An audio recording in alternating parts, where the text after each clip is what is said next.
ഷാന വേൾഡിലേക്ക് സ്വാഗതം. അപ്പോൾ ഇന്ന് നമുക്ക് ഉണ്ടായിരുന്നത് ഇംഗ്ലീഷ് ആയിരുന്നു. അതിന്റെ വർക്ക്ഷീറ്റ്സും ആൻസേഴ്സുമാണ് ഞാൻ ഇന്ന് പങ്കുവയ്ക്കാൻ പോകുന്നത്.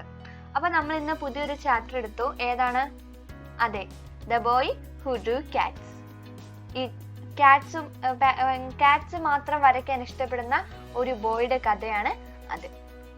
അപ്പൊ ആ ഒരു കഥ ഒരു ഫോക്ക് ടെയിലാണ്, ഒരു നാടോടി കഥയാണ്. എന്താണ് ഈ നാടോടി കഥ അല്ലെങ്കിൽ folk tale? Folk tales, stories which usually begin with words like once upon a time, a long long ago, in distant past. അപ്പോൾ നിങ്ങൾക്ക് വേണമെങ്കിൽ ഈ ഒരു സ്റ്റോറിയുടെ ഹെഡിങ് എഴുതുന്നതിന് മുമ്പോ എഴുതിയതിന് ശേഷമോ നിങ്ങൾക്ക് ഫോക്ക് ടെയിൽസ് എന്ന് പറഞ്ഞൊരു ഹെഡിങ് കൊടുത്തിട്ട് ഇത് എഴുതാം. കാരണം ഇതൊരു നല്ലൊരു വാല്യുബിൾ ആയിട്ടുള്ള ഒരു ഇൻഫർമേഷൻ ആണ്. So, stories which usually begin with words like once upon a time, a long long ago, in distant past. അപ്പോൾ ഈ once upon a time അല്ലെങ്കിൽ a long long ago, in distant past എന്നൊക്കെ ഈ words ഉപയോഗിച്ചുകൊണ്ട് തുടങ്ങുന്ന ആ സ്റ്റോറീസിനെയാണ് നമ്മൾ folk tales എന്ന് പറയുന്നത്. The characters can be birds, animals, man and mythical beings. The characters can be birds, animals, man and mythical beings. ആ ഒരു ഫോക്ക് ടെയിൽസ് എന്ന് പറയുമ്പോൾ അതിലെ ക്യാരക്ടേഴ്സ് എന്ന് പറയുന്നത് ചിലപ്പോൾ ബേർഡ്സ് ആവാം, പക്ഷികളാവാം, അല്ലെങ്കിൽ മൃഗങ്ങളാകാം, അല്ലെങ്കിൽ മനുഷ്യരാകാം, അല്ലെങ്കിൽ മിത്തിക്കൽ ബീയിങ്സ് ആവാം.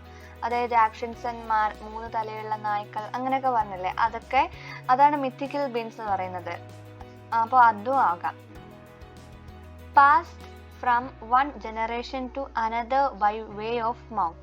Passed from one generation to another by way of mouth. നമ്മുടെ സംസാരത്തിലൂടെ നമ്മുടെ മൗത്ത് വഴി പാസ് ചെയ്ത് പോകുന്ന സ്റ്റോറീസ് ആണ് ഫോക്ക് ടെയിൽസ് എന്ന് പറയുന്നത്. അതായത് ഇപ്പോൾ ഒരു അമ്മൂമ്മ നമുക്ക് സ്റ്റോറി പറയുന്നതായിരുന്നു. അപ്പോൾ നമ്മൾ വലുതായ ഒരു അമ്മൂമ്മയും മറ്റു കുട്ടികൾക്ക് സ്റ്റോറി പറഞ്ഞു കൊടുക്കുന്നു. അവർ വലുതായി അങ്ങനെ വഴി സ്റ്റോറീസ് പോകുന്നതിനാണ് ഫോക്ക് ടെയിൽസ്. അങ്ങനെ ഒരു സ്റ്റോറിയാണ്, അങ്ങനെ ടൈപ്പ് ഓഫ് സ്റ്റോറിയാണ്. ഇനി ഓദർ ഈസ് അൺനോൺ. അപ്പോൾ ഇങ്ങനെ മൗത്ത് വഴി പോകുന്നതായതുകൊണ്ട് തന്നെ ഇത് ആരാണ് എഴുതിയത്, ആരാണ് ഉണ്ടാക്കിയതെന്നൊന്നും നമുക്ക് പറയാൻ പറ്റില്ല. അത് അൺനോൺ ആണ്, നമുക്ക് അറിയില്ല ആരാണ് ഇത് ഉണ്ടാക്കിയതെന്നൊന്നും. അടുത്തത്, main purpose of the story is to impart a lesson or a moral. അപ്പോൾ ഫോക്ക് ടെയിൽസ് എന്ന് പറയുമ്പോൾ തന്നെ അതിലൊരു മോറൽ അല്ലെങ്കിൽ അതിലൊരു ലെസൺ ഉണ്ടാവും. അതിൽ നിന്ന് നമുക്കൊരു പാഠം ഉൾക്കൊള്ളാനായിട്ട് അതിലൊരു ലെസൺ ഉണ്ടാവും. സോ അപ്പോൾ main purpose of the story is to impart a lesson or a moral. അടുത്തത്, the boy who drew cats എഴുതിയ ഓദറിനെ കുറിച്ച് നമുക്ക് നോക്കാം. ആരാണ് അദ്ദേഹം? ഹസേഗാവ ടക്കേജിറോ. ഹസേഗാവ ടക്കേജിറോ lived from 1853 to 1938. He was an innovative Japanese publisher specializing in books in European languages on Japanese subjects. He employed leading foreign residents as translators and noted Japanese artists as illustrators and became a leading purveyor of export books and publications for foreign residents in Japan. അപ്പം നിങ്ങൾക്ക് ഈ സ്റ്റോറിയുടെ heading ഇത് കഴിഞ്ഞിട്ട് ഇത് വേണമെങ്കിൽ എഴുതി വെക്കാം. ഇതിനെക്കുറിച്ച് ടെക്സ്റ്റ് ബുക്കിലും ഉണ്ട്. അപ്പോൾ നിങ്ങൾക്ക് ടെക്സ്റ്റ് ബുക്ക് നോക്കുമ്പോൾ ഇത് കാണാൻ പറ്റും. എന്നാൽ നോട്ട്ബുക്കിൽ എഴുതുന്നത് കൊണ്ട് കുഴപ്പമൊന്നുമില്ല, നിങ്ങൾക്ക് വേണമെങ്കിൽ ഇത് എഴുതി വെക്കാം. അടുത്തത് നമുക്ക് ഈ സ്റ്റോറി ഒന്ന് വായിക്കാം. Read the story. The boy who drew cats. A long, long time ago, in a small country village in Japan, there lived a poor farmer and his wife who were very good people. They had a number of children and found it very hard to feed them all. The elder son was strong enough when only 14 years old to help his father, and the little girls learned to help their mother almost as soon as they could walk. But the youngest child, a little boy, did not seem to be fit for hard work. He was very cleverer than all his brothers and sisters, but he was quite weak and small, and people said he could never grow very big. So his parents thought it would be better for him to become a priest than to become a farmer. They took him with them to the village temple one day and asked the good old priest who lived there if he would have their little boy for his acolyte and teach him all that a priest ought to know. The old man spoke kindly to the lad and asked him some hard questions. So clever were the answers that the priest agreed to take the little fellow into the temple as an acolyte and to educate him for the priesthood. The boy learned quickly what the old priest taught him and was very obedient in most things. But he had one fault. He liked to draw cats during study hours and to draw cats even where cats ought not to have been drawn at all. അപ്പോൾ ഈ ആക്വലേറ്റ് എന്ന് പറഞ്ഞാൽ എന്തായിരുന്നു? അതെ, ശിഷ്യൻ എന്നാണ് കേട്ടോ അർത്ഥം. ആക്വലേറ്റ് എന്ന് പറഞ്ഞാൽ ശിഷ്യൻ എന്നാണ്. പിന്നെ പ്രീസ്റ്റ്ഹുഡ് എന്ന് പറയുന്നത് ഒരു പുരോഹിതന്റെ ഭാവിക്കായി. വലുതാകുമ്പോൾ അവർ എന്തായാലും പുരോഹിതനാവണമെങ്കിൽ നല്ലൊരു എഡ്യൂക്കേഷൻ അവർക്ക് വേണം. അടുത്തത് ടീച്ചർ തന്ന അസൈൻമെന്റിലേക്ക് നമുക്ക് പോകാം.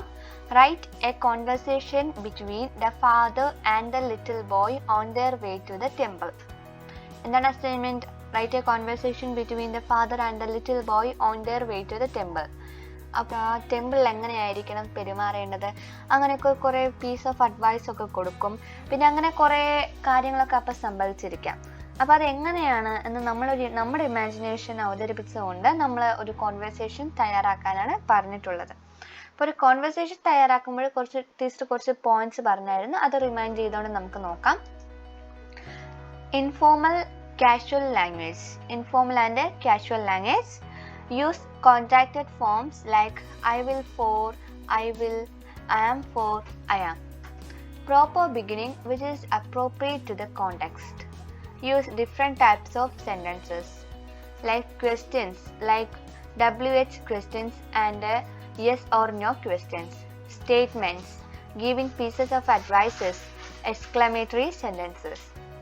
അപ്പോൾ ഇവിടെ ഗീവിങ് പീസസ് ഓഫ് അഡ്വൈസസ്, ഈ പീസസ് ഓഫ് അഡ്വൈസസ് കൊടുക്കുമ്പോൾ നമുക്ക് കുറച്ച് സ്റ്റാർട്ടിംഗ് ഒക്കെ കൊടുക്കാം. എങ്ങനെയാണ്? You should, you shouldn't, you ought to, you had better, അങ്ങനെയൊക്കെ നമുക്ക് കൊടുക്കാം. അപ്പോൾ ഇനി ഞാൻ കാണിക്കുന്നത് ഞാൻ എഴുതിയതാണ്. അപ്പോൾ ഞാനൊരു 8ാം ക്ലാസ് ആയതുകൊണ്ട് കുറച്ചൊക്കെ ഞാൻ അത് വെച്ചൊരു നിലവാരം വെച്ചിട്ടാണ് എഴുതിയത്. നിങ്ങൾക്ക് വേണമെങ്കിൽ കുറേ വേർഡ്സ് ഒക്കെ ആഡ് ചെയ്തിട്ട് നിങ്ങളുടെ ഇമാജിനേഷൻസ് ഒക്കെ അവതരിപ്പിച്ചുകൊണ്ട് നിങ്ങൾക്ക് വേണമെങ്കിൽ വേറെ തയ്യാറാക്കാം. ഇതൊരു മോഡൽ വെച്ച് നോക്കിയിട്ട് നിങ്ങൾക്ക് വേറെ തയ്യാറാക്കാം. അങ്ങനെയൊക്കെ നിങ്ങൾക്ക് മാറ്റങ്ങളൊക്കെ വരുത്താം.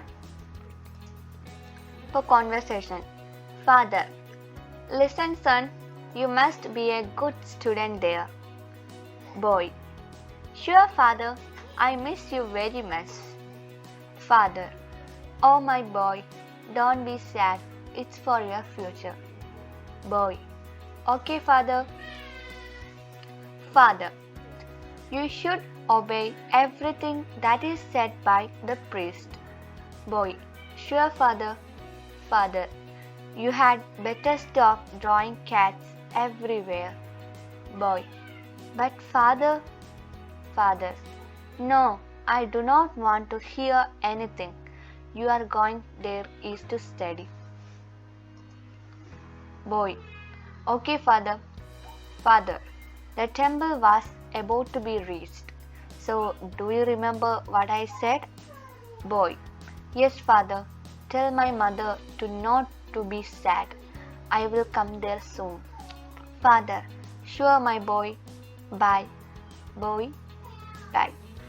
ഇത് ഞാൻ എഴുതിയതാണ്. അപ്പം നിങ്ങൾക്ക് ഞാൻ പറഞ്ഞ പോലെ തന്നെ കുറച്ച് മാറ്റങ്ങളൊക്കെ വരുത്താം. കുറച്ചും കൂടെ കോൺവെർസേഷൻസ് അവർ തമ്മിലാകാം. ഓക്കെ, അപ്പം അങ്ങനെയൊക്കെ നിങ്ങൾക്ക് മാറ്റങ്ങൾ വരുത്താം. അപ്പം നമ്മൾ ഈ ഒരു ക്ലാസ്സിൽ പഠിച്ചത് ടീച്ചർ ഒന്നും കൂടെ റിമൈൻഡ് ചെയ്യുന്നുണ്ട്. അത് നമുക്ക് ഒന്നും കൂടെ നോക്കാം. A boy who drew Katz എന്നാണ് ഈ ചാപ്റ്ററിൻ്റെ പേര്. Setting of the story: A Japanese village in A distance space. Characters in the story: a little boy, his family and a priest. The elder brothers and sisters of the boy were strong and capable to help their parents. The little boy was very clever but weak and small. Parents decided to take him to a priest to educate him to become a priest. Priest accepted the boy as his acolyte. There was a fault of the boy, that is drawing cats. അപ്പോൾ എന്താണ് ഈ story നടക്കുന്നത് ഒരു Japanese വില്ലേജിൻ്റെ ഒരു ഉൾപ്രദേശത്താണെന്ന് ഉദ്ദേശിക്കുന്നത്. The characters in the story, ഈ സ്റ്റോറിയിലെ characters എന്ന് പറയുന്നത് ഒരു ലിറ്റിൽ ബോയ്, ഒരു ചെറിയൊരു ആൺകുട്ടി, his family and the priest, അവൻ്റെ ഫാമിലിയും പിന്നെ പ്രീസ്റ്റും ആണ് ഇതിലെ ക്യാരക്ടേഴ്സ് എന്ന് പറയുന്നത്. The elder brothers and sisters of the boy were strong and capable to help their parents. അവരുടെ ഫാമറാണല്ലോ അവരുടെ അച്ഛൻ, അതുകൊണ്ട് തന്നെ അത്രയും സ്ട്രോങ്, അത്രയും ക്യാപ്പബിലിറ്റി ഒക്കെ വേണം അത് ആ ഒരു പണി ചെയ്യാനായിട്ട്. അപ്പോൾ ഈ ഒരു ലിറ്റിൽ ബോയിൻ്റെ എൽഡർ ബ്രദർ, മൂത്ത സഹോദരനും പിന്നെ അവൻ്റെ സഹോദരിമാരും ഒക്കെ ഇതിനൊക്കെ വേണ്ടിയിട്ട് നല്ലൊരു സ്ട്രോങ് ആയിട്ട് ക്യാപ്പബിൾ ഒക്കെ ആയിട്ടുള്ള അവരുടെ പാരൻസിനെ സഹായിക്കാനായിട്ടൊക്കെ അത്രയ്ക്കും സ്ട്രെങ്ത് ഒക്കെ ഉണ്ട് അവർക്ക്. But the little boy was very clever but weak and small. പക്ഷേ ഈ ലിറ്റിൽ ബോയ്, ഈ ഒരു ചെറിയ ആൺകുട്ടി നല്ല ബുദ്ധിയുള്ളവനാണെങ്കിലും പക്ഷേ ഈ ഒരു ഫാർമർ പണിക്ക് ഇത്രയും ഹാർഡ് വർക്കൊക്കെ ചെയ്യാനായിട്ട് പറ്റിയനല്ല. Because he's weak and small, അവൻ വീക്കും പിന്നെ ഭയങ്കര ചെറുതുമാണ്. Parents decided to take him to a priest to educate him to become a priest.